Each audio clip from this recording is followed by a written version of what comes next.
রাধে বন্ধুরা, শ্রী রাধারানীর ভোজনালয়ে স্বাগতম। আজকে করব এঁচোড়ের দম। পুরো রেসিপিটি শেষ অবধি দেখতে থাকো। রেসিপিটা ভালো লেগে থাকলে অবশ্যই লাইক, শেয়ার আর চ্যানেলটিকে সাবস্ক্রাইব করে দিও। এঁচোড়ের দমের জন্য প্রথমে ছোট ছোট করে এঁচোড়টাকে বানিয়ে নিয়েছি, আর সাথে আলুও দেব, তাই ছোট ছোট করে আলুও বানিয়ে রেখেছি। আলু এখানেতে 3টে আছে। প্রথমে আলুটাকে ভেজে তুলে রাখবো। অনেকখানি পরিমাণ তেল বসিয়ে দিচ্ছি গরম হতে, আর এই পরিমাণ তেলেতেই পুরো এঁচোড়ের দম রেসিপিটা রেডি করব। অনেকখানি তেলের মধ্যে প্রথমে আলুটাকে শুধু নুন দিয়ে হালকা করে ভেজে নেব। বেশ লালচে লালচে করে ভেজে তুলে রাখবো। তারপর এঁচোড়টাকেও এই তেলের মধ্যে রান্না করে নেব।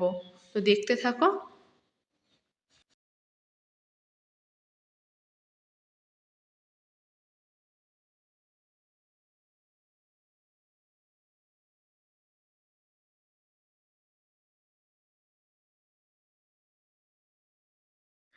আলুটা ভাজা হয়ে গেল লাল লাল করে, তুলে নিচ্ছি।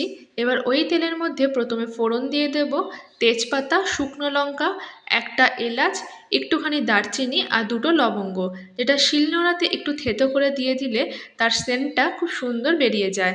তারপরে দিয়ে দিচ্ছি একটুখানি গোটা সাদা জিরে। ফোড়ন দেওয়ার পরে তারপর দিয়ে দিলাম এঁচোড়টা। এঁচোড়টা জলের মধ্যে যেহেতু অনেকক্ষণ রাখা ছিল, তাই এঁচোড়টা জল থেকে তুলে সাথে সাথে দিলাম বলে অনেকটা জল বেরোবে। তাই গ্যাসের ফ্লেমটা বাড়িয়ে দিয়ে কিছুক্ষণ নেড়ে চেড়ে নেব। জলটা শুকিয়ে গেলে তারপরে নুন আর হলুদটা দিয়েও এঁচোড়টাকে একটু লাল লাল করে ভেজে নেব। এরপর রেডি করে নেব মশলাটিকে। আদা দিয়ে দিয়েছি গ্রেটার দিয়ে গ্রেট করে।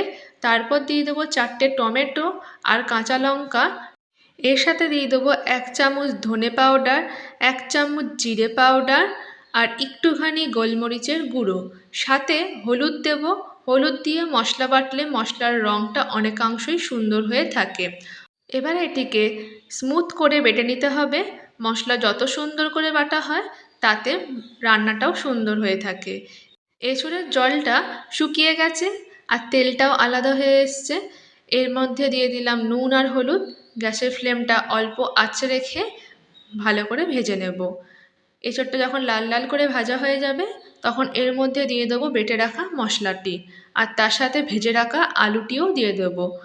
মশলাটি দেওয়ার পরে সাথে সাথে মশলা ধোয়া জলটি দেব না। গ্যাসের ফ্লেমটা একটু কমিয়ে রেখে আলুটা দিয়ে বেশ কিছুক্ষণ নেড়ে চেড়ে চাপা দিয়ে দেব। এবার দমে হবে। এতে এঁচোড়ের এই রেসিপির স্বাদটা আরও সুন্দর হয়ে যায়। তো এখানে মশলাটি আস্তে আস্তে ভাপে আরও স্বাদ দ্বিগুণ হয়ে যায়। তো চাপা দিয়ে দিলাম 10 মিনিট মতন গ্যাসের ফ্লেমটা কমিয়ে রেখে। তারপরে খুলে নিলাম, এবং খুলে নেবার পর অনেকাংশই কিন্তু আলুটা সিদ্ধ হয়ে গেছে আর এঁচোড়টাও নরম হয়ে গেছে। মশলা ধোয়া জল দিয়ে বেশ কিছুক্ষণ নেড়ে চেড়ে নিয়ে তারপর দিয়ে দিচ্ছি টক দই। চিনি দিয়ে ফেটিয়ে নিয়েছি। তারপর নেড়ে চেড়ে নেব, আর গ্যাসের ফ্লেমটা বাড়িয়ে দিয়েছি। ভালোভাবে নেড়ে চেড়ে নিয়ে সবশেষে দিয়ে দেবো অল্প করে একটু জল। তারপর আবারও চাপা দিয়ে আরও 10 মিনিট হতে দেব। এঁচোড়ের এই দম রেসিপিটি যে কোনো ধরনের পরোটা কিংবা লুচি দিয়ে খুব সুন্দর লাগে। পরিমাণ মতন জল দিয়ে এবার চাপা দিয়ে দিচ্ছি, আর 8 থেকে 9 মিনিট হলেই হয়ে যাবে। 8 থেকে 9 মিনিট পর ঢাকনিটি খুলে নিচ্ছি, আর বেশ রসাটা শুকিয়ে গেছে, বেশ একটু শুকনো শুকনো হয়েছে। আপনারা যদি মনে করেন যে এর রসটা বেশি রাখবেন, তাহলে সেটা জল দিয়ে বাড়িয়ে নিতে পারেন। এই এঁচোড় আলুর এই রসাটি বা এঁচোড় আলুর এই দমটি কেমন লাগলো অবশ্যই জানাবেন।